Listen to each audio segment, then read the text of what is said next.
دكتور، انا عايزه اعمل عمليه تكميم. بس هم قالوا لي ان انا هاخد فيتامينات مدى الحياه. انا عايزه اعرف الكلام ده صح ولا غلط؟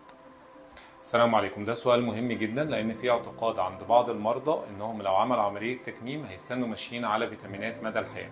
وده طبعا معلومة خطأ تماما، لأن احنا في عملية التكميم بنمشي على فيتامينز أول سنة.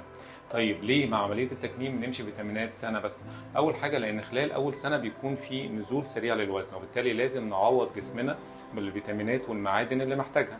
وبعد السنة خلاص وزننا بيثبت، أكلتنا منتظمة، وبالتالي مش محتاجين أي فيتامينز بعد سنة. بعض المرضى بس اللي عندهم مشاكل في الأعصاب أو عندهم مرض السكر من النوع التاني ممكن يكمل على فيتامين بي 12 كل شهرين أو 3 شهور حقن.